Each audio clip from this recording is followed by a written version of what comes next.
Segundo dados do Ministério da Saúde, foram distribuídos aos estados de todo o país 2,1 milhões de testes RT-PCR e 4,7 milhões de testes rápidos. A medida faz parte da estratégia Diagnosticar para Cuidar, plano criado pelo órgão para testar cerca de 22% da população brasileira. No programa Viver é Melhor de hoje, você entende mais sobre as diferenças nos testes de Covid-19 para ficar bem informado. Nós vamos conversar sobre isso hoje porque é importante. Tem gente pagando para fazer exame. Será que é na hora certa, o exame certo? Compensa, não compensa? O diagnóstico vai funcionar para todo mundo? Assim, o que a gente vai fazer com o diagnóstico confirmado? É só uma estatística? Tem que fazer alguma coisa? Tem um monte de dúvidas, mas vamos começar primeiro agradecendo a presença da nossa convidada hoje, conversando com a gente, a doutora Vanessa Strelov, que é infectologista. Doutora Vanessa, boa tarde, seja bem-vinda ao Viver é Melhor de hoje. Boa tarde, muito obrigada pelo convite. A doutora Vanessa conversa com a gente direto de Curitiba, no Paraná. Ela é especialista em infectologia pela Universidade de Medicina, Universidade Federal do Paraná, especializada em infectologia pelo Instituto Emílio Ribas, aqui também em São Paulo. É servidora pública estadual, atuando no Hospital Oswaldo Cruz, que é especializado também em doenças infecciosas. E é membro da Sociedade Brasileira de Infectologia, da Sociedade Internacional de AIDS. A nossa convidada de hoje, doutora. Há muitas dúvidas sobre o assunto, mas eu vou trazer primeiro o foco principal dessa conversa. Quais são os tipos de exames que nós temos hoje no Brasil disponíveis para fazer o diagnóstico de Covid-19? Os exames, eles têm dois tipos principais. Os exames que procuram diretamente o vírus, o material genético do vírus, e os exames que procuram os anticorpos que os pacientes desenvolveram contra esse vírus. Então, o exame de PCR, ele é um exame que pesquisa o material genético do vírus, enquanto que o exame de sorologia e a maioria dos testes rápidos que a gente tem disponíveis hoje procuram os anticorpos que as pessoas que tiveram a Covid desenvolveram contra esse vírus.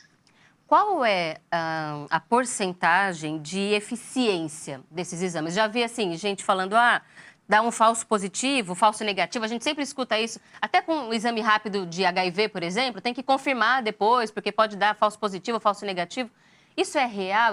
Qual é a porcentagem de erro e de acerto? Não existe um valor único, depende muito do método utilizado, depende também do momento que ele é realizado. Então, cada um dos tipos de exame tem um momento ideal para ser realizado. O método que a gente fala que é padrão ouro, que é o perfeito para o diagnóstico, é o PCR, que procura o material genético, mas ele tem uma sensibilidade, ou seja, uma capacidade de encontrar o vírus nas pessoas que de fato estão com a doença, de aproximadamente 65%. Só que isso varia. Se for realizado no melhor momento possível, isso aumenta bastante. Se for realizado por uma pessoa que tem bastante prática na coleta do exame, isso aumenta. E se for realizado nos outros momentos, no momento inadequado, reduz. Com o método de coleta inadequada também reduz. Então, é variável. Tem vários fatores que influenciam na capacidade do teste de fornecer o resultado adequado. Assim como os testes sorológicos, eles dependem muito do momento em que eles são realizados. Como eles procuram anticorpos, eles dependem do anticorpo já ter sido produzido pelo corpo da pessoa. E isso demora um pouco para ser realizado. Então, a sensibilidade do teste na primeira semana é muito inferior à sensibilidade na segunda semana. Conforme vai passando o tempo, melhora a sensibilidade do exame. Doutora, por exemplo, vamos simular situações aqui para a gente entender qual a gente deve procurar. Até porque... Estava escutando hoje, por exemplo, no rádio, no carro, no jornal, tem shopping fazendo exame, tem farmácia, drive-thru. E aí as pessoas escutam e vão fazer um exame, mas será que era aquele tipo que tinha que procurar? Então, comecei a sentir alguns sintomas. Há alguns dias, estou hoje, assim, um pouco febril, estou percebendo, assim, um abatimento. Estou em dúvida, acho que eu posso estar com Covid. Que exame que eu devo procurar, se eu estiver nos primeiros dias? Nos primeiros dias, o exame indicado é o PCR. O momento ideal para fazer o exame do PCR é entre o 3º e o 7º dia, a partir do início dos sintomas. Então, idealmente, comecei hoje com febre, né? Hoje é o primeiro dia de sintomas. Hoje, sexta-feira. No domingo, já tenho uma sensibilidade boa do PCR para eu fazer esse exame.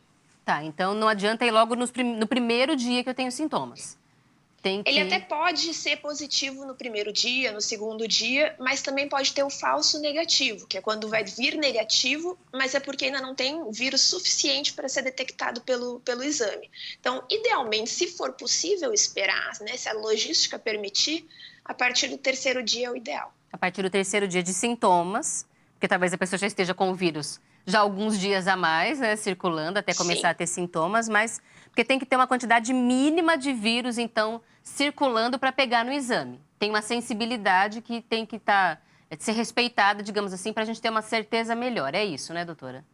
Isso, correto. Agora, por que tem que ser, no máximo, a senhora falou do terceiro até o oitavo dia, doutora, é isso? Idealmente até o sétimo. Tá. Não existe um máximo, mas o teste vai perdendo a sensibilidade depois. Agora uma outra situação. Se eu tive alguém na minha família que teve e eu não senti nada, e eu quero saber depois, será que eu tive ou eu não tive? Qual é o exame que eu devo procurar? É questionável ser realizado só para saber se teve ou se não teve quando não há sintomas, fora de um estudo um estudo epidemiológico, né, que é avaliar alguma população, a prevalência, a positividade sorológica naquela população. Porque clinicamente a pessoa assintomática que tem contato com uma pessoa confirmada, ela vai ter sido afastada, né? Se for um contato próximo, ela vai ter sido orientada a permanecer também em isolamento, mas não faz tanta diferença para o caso dela se ela nunca desenvolveu sintomas, se realmente faz o exame ou não. Mas digamos que a pessoa quer, né, tem essa curiosidade, quer fazer o exame. Então, ela poderia fazer depois de pelo menos alguns dias, né, algum tempo após o contato, ela pode sim fazer a pesquisa de anticorpos. Mas a relevância disso como uma estratégia é questionável. Em geral, a gente usa esses métodos de pesquisar anticorpos em pessoas que não tiveram sintomas em estudos para ter uma ideia de quanto por cento daquela população teve contato com o vírus, mas uma pessoa individual, sozinha, fazer por curiosidade, não tem tanto benefício. Essa frase, então, eu quero descobrir se eu já tive, porque aí eu sei que eu não tenho mais problema, que eu estou imune, que eu posso ficar andando livremente, esse raciocínio está equivocado, então. Aí que está, porque a gente não sabe se quem já teve contato com o vírus ou não está livre de ter uma segunda vez a doença, se essa pessoa está protegida ou não, e se estiver protegida, quanto tempo vai durar essa proteção. Ainda é tudo muito incipiente no nosso conhecimento, né? Muito novo a respeito dessa doença, então a gente não sabe se quem tem anticorpo realmente está protegido. Não é um passe livre para sair da quarentena, do isolamento, do distanciamento social.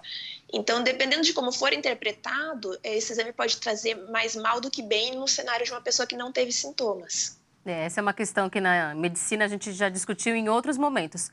Ter a informação simplesmente por ter, muitas vezes não resolve nada. Ela até piora a nossa vida, porque a gente não sabe o que fazer com ela e às vezes até interpreta e leva para o lado errado. Então, tem que fazer o exame se for indicado, se tiver realmente uma necessidade.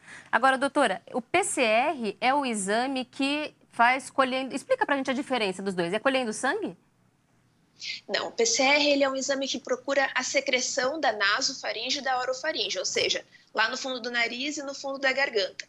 É feito através de um cotonete, né, um cotonete comprido que vai até o fundo da região do nariz e vai na garganta e retira um pouco da secreção.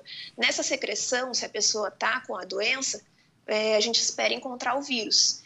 Então, esse material vai para o laboratório de biologia molecular, que é um tipo específico de laboratório que pesquisa o material genético desse vírus. E esse resultado sai em quantos dias, doutora?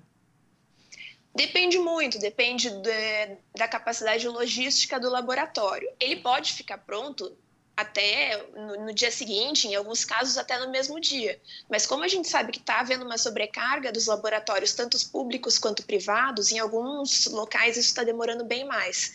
Então, o tempo do resultado depende muito mais de como está a sobrecarga do laboratório, de como é a logística, se é feito naquele laboratório mesmo ou se é enviado para outro local, do que do processo técnico mesmo de fazer o exame. A gente tem a pergunta de uma telespectadora aqui, a Daniela Mendes, de São Paulo. E Daniela, boa tarde, seja bem-vinda ao programa de hoje. Ela pergunta a partir de quantos dias após o início dos sintomas é recomendado fazer um teste rápido. E aí eu já pergunto, o que é o teste rápido, doutora? Qual deles é o rápido? O teste rápido que a gente tem disponível aqui no Brasil, ele pesquisa anticorpos. Assim como aquela sorologia que tira o sangue e vai para o laboratório, o teste rápido também pesquisa anticorpos. Existem outras metodologias de teste rápido em outros locais, que pesquisam até pedacinhos do vírus, mas o que a gente tem, que tem nas farmácias, que está mais acessível, é esse que pesquisa anticorpo. Então, ele é muito parecido em termos metodológicos, em termos de quanto tempo demora para positivar, com o teste que faz um laboratório de sangue e sorologia convencional. Mas ele tem uma eficácia menor, ele é sujeito a mais falhas do que a sorologia convencional. Respondendo à pergunta, em quanto tempo eu posso fazer, ele, no mínimo, 7 dias após o início dos sintomas, mas ele começa a ficar bom lá pelo 10º dia. Então, demora um pouquinho. Por exemplo, eu posso fazer no 7º dia e ainda está negativo e repetir no 11º e estar positivo. Isso é possível. Então, esse teste rápido, ele não é uma boa ideia para quem tem mais sintomas.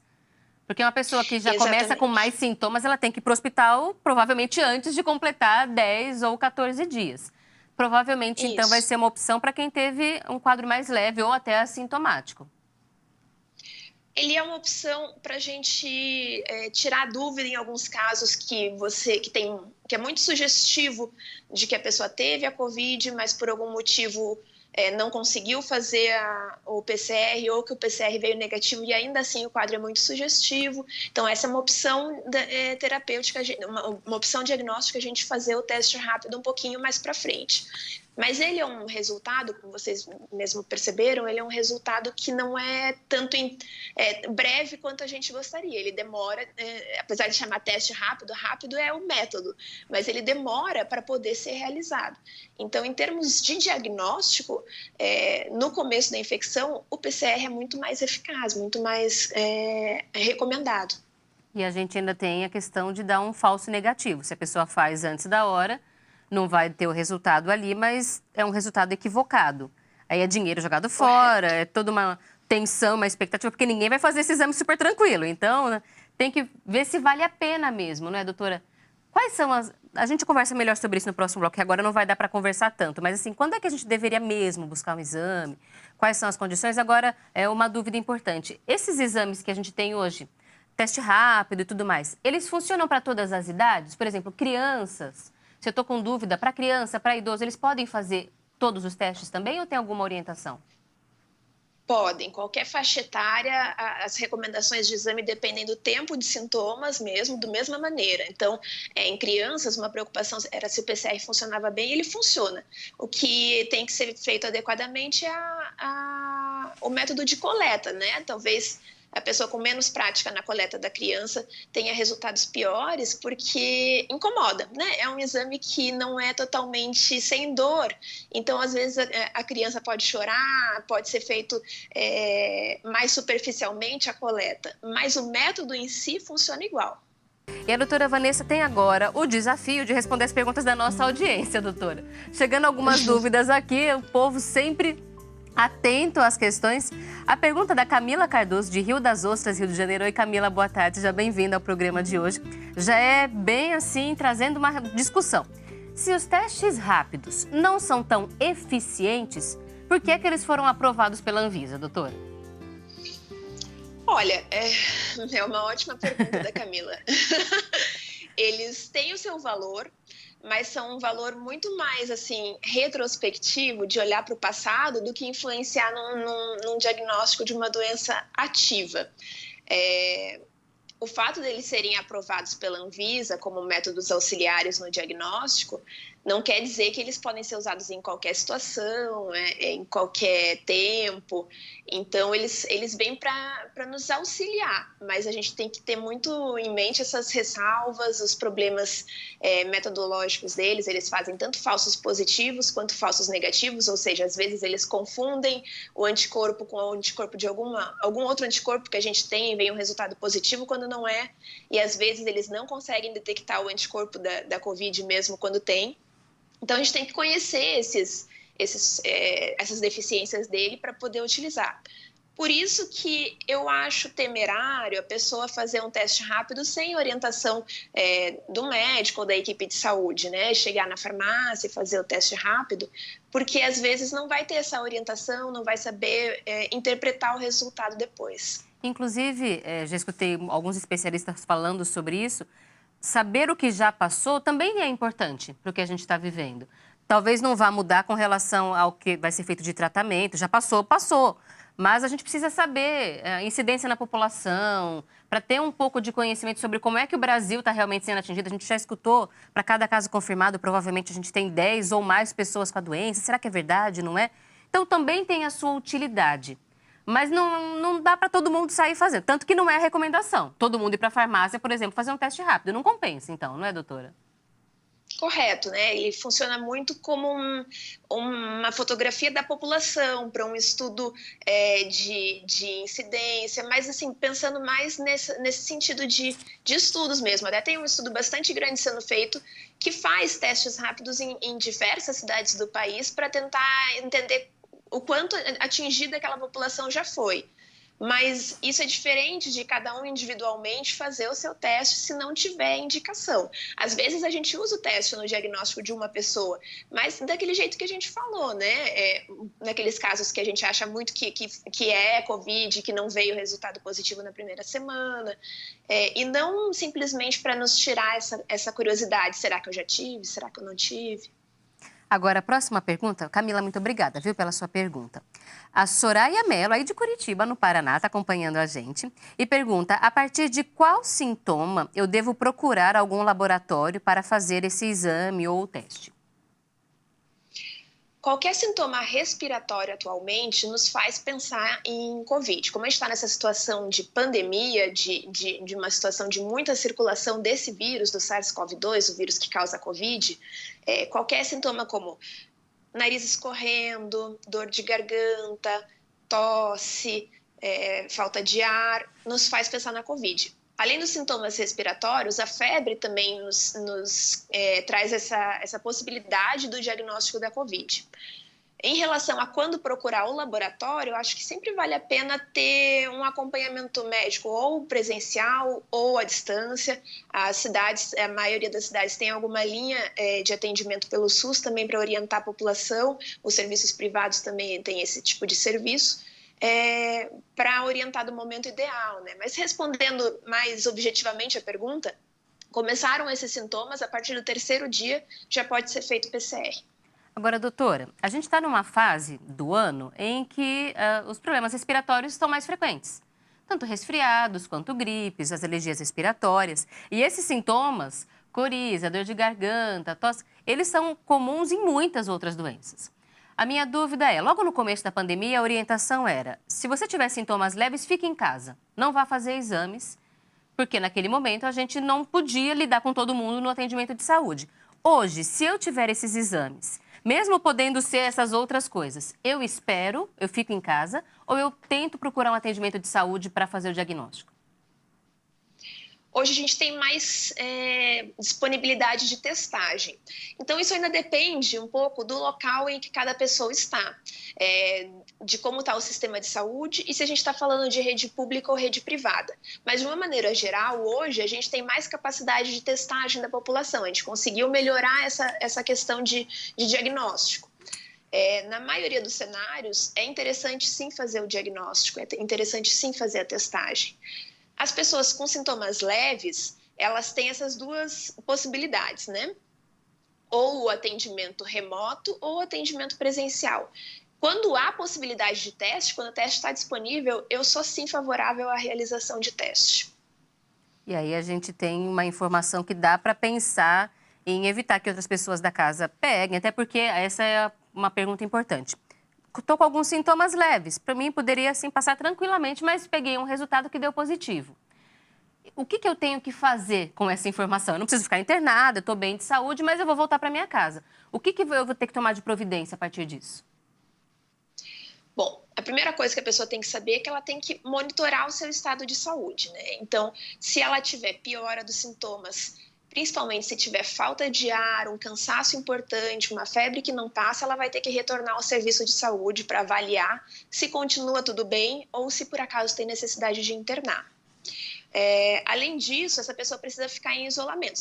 Vamos supor que ela não precisa internar em nenhum momento, ela vai precisar ficar em isolamento em casa, para não expor outras pessoas ao vírus. Ela vai precisar de afastar do trabalho, se ela estiver trabalhando presencialmente, não vai poder sair de casa para nenhum tipo de outra atividade.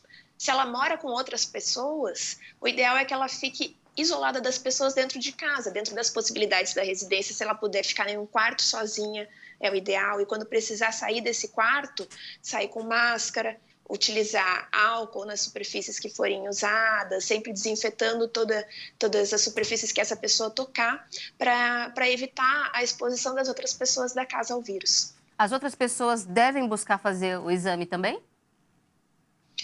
Se não tiverem sintomas, elas não precisam fazer os exames, mas quem mora na casa com uma pessoa confirmada precisa de ficar afastado também. Então, essas pessoas também devem ser afastadas de seus trabalhos, de suas outras atividades por pelo menos 14 dias, para observar se vai surgir algum sintoma ou não.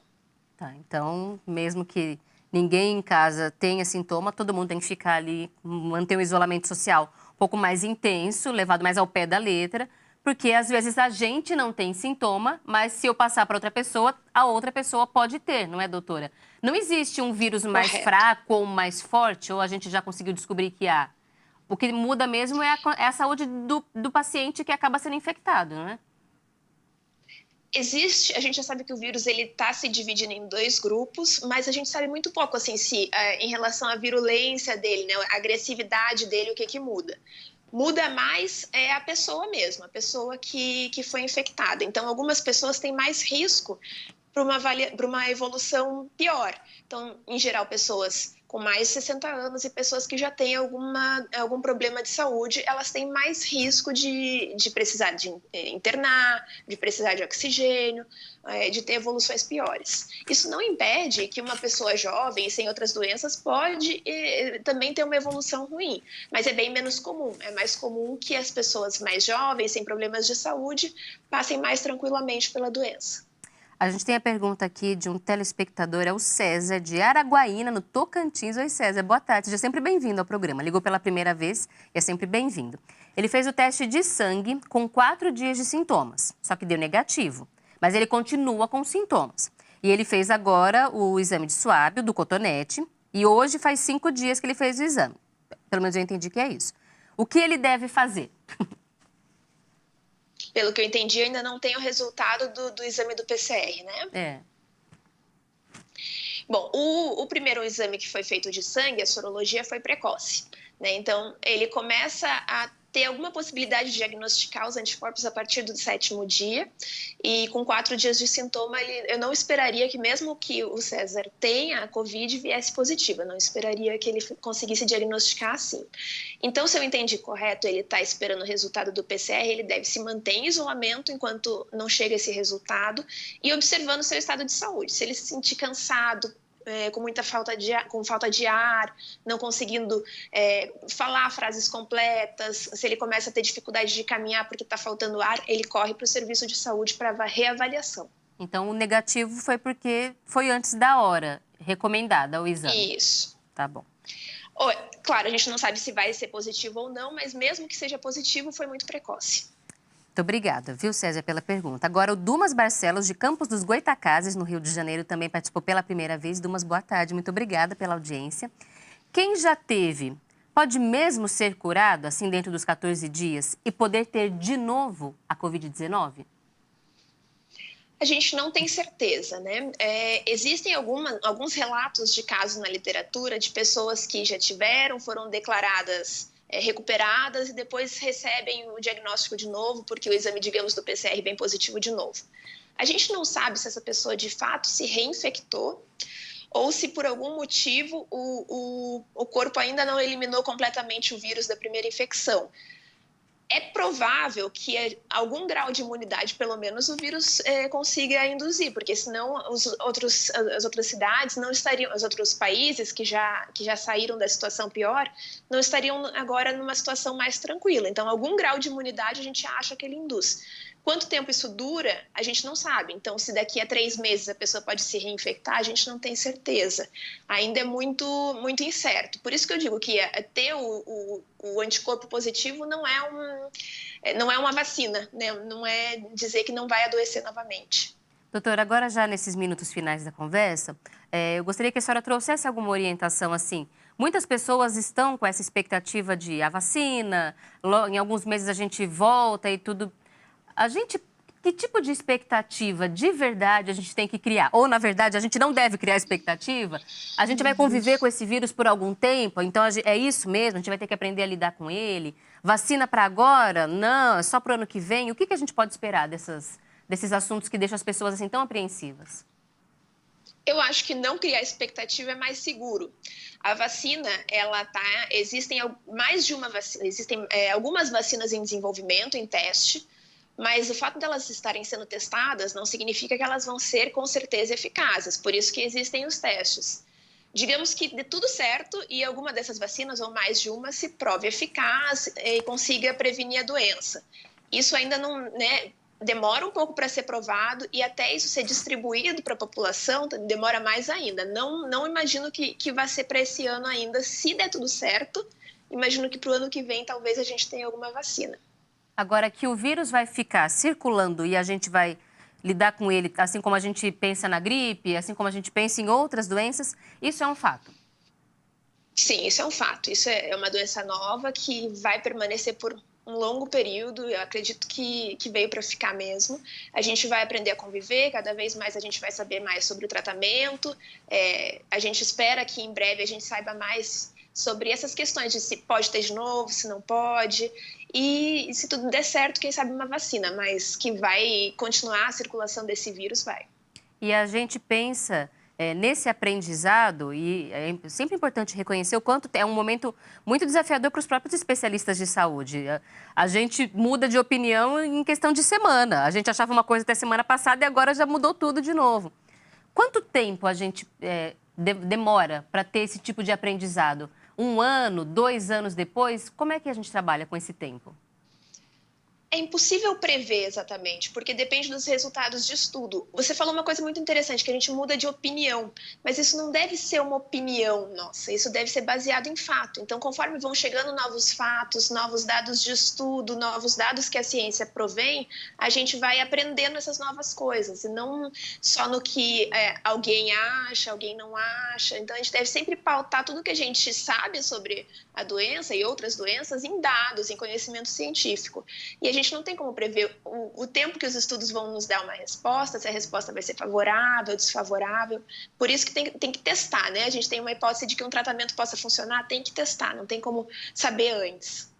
E a doutora trouxe ali um alerta importante. Se os médicos já têm ali que estudar e ler um monte de artigos e avaliar, eles já têm todo esse trabalho, a gente que não estudou para isso não tem capacidade de ler tanta coisa e conseguir entender os assuntos. Então, a melhor estratégia é recorrer aos especialistas, procurar quem realmente entende aquele relatório, quem sabe ler uma informação e aplicar à nossa vida, porque muita gente acaba entrando em desespero, acaba entrando numa condição como fazer um teste toda semana ou achar que não vai acontecer nada, porque lê as coisas de forma equivocada. Então, doutora, reforçando nesse momento, é importante buscar especialistas. E há muitos, não é, doutora? A telemedicina facilitou um pouco esse acesso.